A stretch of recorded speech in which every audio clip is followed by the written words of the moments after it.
Commander Diana Reeves stood on the bridge of the UNSC Defiant, watching the Krethal battle fleet materialize from FTL with practiced military precision. 17 warships, each one gleaming with the polished sheen of neutronium composite armor that had made the Krethal the most feared military power in 3 sectors. "Ma'am, they're hailing us," Lieutenant Oliver Chen reported from his communications station, his fingers dancing across holographic displays. "Standard superiority doctrine. They're demanding our immediate surrender." Diana allowed herself a thin smile. The Krethal had conquered 47 worlds in the past decade, their vessels shrugging off energy weapons like raindrops on steel. Plasma cannons, particle beams, even antimatter torpedoes, all had proven ineffective against their legendary armor plating. Nation after nation had fallen before them, unable to pierce those impenetrable hulls. But the Krethal had never faced humanity before. "Send our response, Lieutenant," Diana said calmly. "Tell them we decline." Oliver hesitated for just a moment, glancing at the tactical display where their single cruiser faced down a force that outmassed them 17-1. Then he transmitted the message. The Krethal response was immediate and predictable. Their lead dreadnought, the Eternal Dominion, powered up its main weapons array. Energy signatures blazed across Diana's screens as the alien vessel prepared to demonstrate why resistance was futile. "All hands to battle stations," Diana ordered. "Weapons spin up the main railgun. Load penetrator rounds." "Railgun charging, Commander," called out Weapons Officer Park from her station. "Capacitors at 40% and climbing." The Krethal fired first. A brilliant lance of superheated plasma screamed across the void, designed to superheat and vaporize enemy hulls. The Defiant's shields flared, absorbing the impact, but Diana knew they couldn't sustain many more hits like that. "Railgun at 90%, Park reported. Oliver watched his sensors with growing concern. "Ma'am, the entire fleet is targeting us now. Multiple missile locks. They're preparing for a coordinated alpha strike." "Let them come," Diana said quietly. "Weapons, you have firing solution on the Eternal Dominion?" "Affirmative, Commander." "Right down the throat." "Then fire."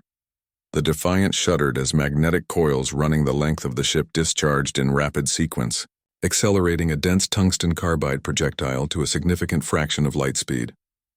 There was no flashy beam of light, no spectacular explosion from the weapon itself, just the sharp thrum of electromagnetic fields and a projectile leaving the barrel at velocities that made conventional physics weep.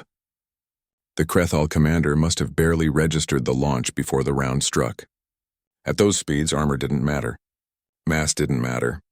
The tungsten penetrator hit the Eternal Dominion's bow with the kinetic energy of a tactical nuclear weapon, concentrated into a space the size of a fist.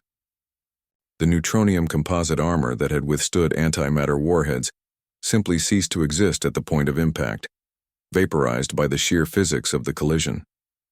The penetrator punched through the dreadnought like it was made of tissue paper, through the armor, through 3 decks, through the main reactor containment vessel, and out the other side in a spray of superheated metal and atmosphere. Oliver stared at his displays in disbelief. "Direct hit. Their reactor is going critical. The Eternal Dominion is breaking apart." Diana's voice remained steady. "Reload. Target the next largest vessel. Fire when ready." The Krethal fleet, for the first time in their military history, knew fear. Their invincible armor meant nothing against weapons that simply went through it. Park's second shot caught a battlecruiser amidships, the impact so violent it snapped the vessel's spine. The third round crippled a carrier, atmosphere and debris fountaining from the entry and exit wounds. "They're breaking formation," Oliver reported, his voice rising with excitement.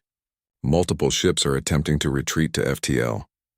But Diana had been studying Krethal tactics for months.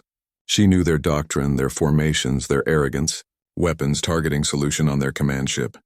"They'll rally there for a counterattack. Solution locked. Fire." The 4th penetrator streaked across the battlefield, crossing the distance in heartbeats. The Krethal command ship tried to evade, its massive bulk shifting with surprising grace.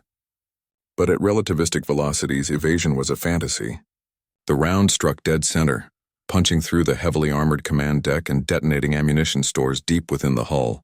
The explosion was spectacular, a brief new sun blossoming in the void. The remaining Krethal vessels scattered, their formation collapsing into chaos. Without their command structure, their superior numbers meant nothing. One by one, they jumped to FTL, fleeing the system in disorder. Oliver let out a breath he didn't know he'd been holding. They're retreating. All hostile contacts withdrawing. Diana nodded slowly, watching the tactical display clear. Damage report? Shields at 30%. Minor hull scoring from their plasma weapons. No casualties. Stand down from battle stations. Get me a secure channel to Fleet Command. As Oliver worked to establish the connection, he couldn't help but ask, Commander, how did you know it would work? Their armor has stopped everything the galaxy's thrown at it. Diana turned to face him, and for the first time since the battle began, she allowed herself a genuine smile. Because humanity learned something a long time ago, Lieutenant. The universe doesn't care about your fancy energy weapons or your exotic matter. It cares about physics, and physics says that when you accelerate a solid object to a high enough velocity, nothing can stop it. The Krethal forgot that lesson. They built their doctrine around defense against advanced weapons and forgot about the old ones. A railgun is hardly old technology, ma'am. The principle is, Diana replied, we've been throwing rocks at each other since the dawn of time. We just learned to throw them faster. She gestured at the debris field where the Krethal fleet had been. Sometimes the simplest solution is the best one. While the rest of the galaxy was trying to develop more powerful energy weapons to overcome their armor, humanity just decided to punch through it. Oliver nodded, understanding dawning in his eyes. And now?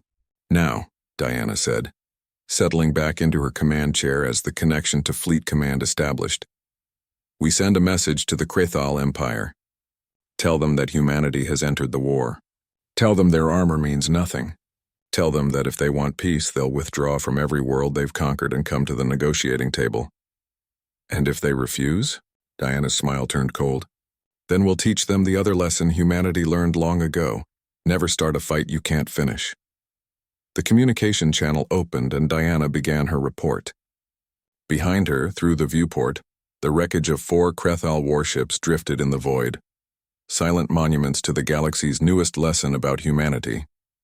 Sometimes the old ways were the best ways. Sometimes brute force and simple physics beat exotic technology and fancy armor. And sometimes all you needed to win a war was the willingness to throw a very big rock very, very fast. Humanity had always been good at that,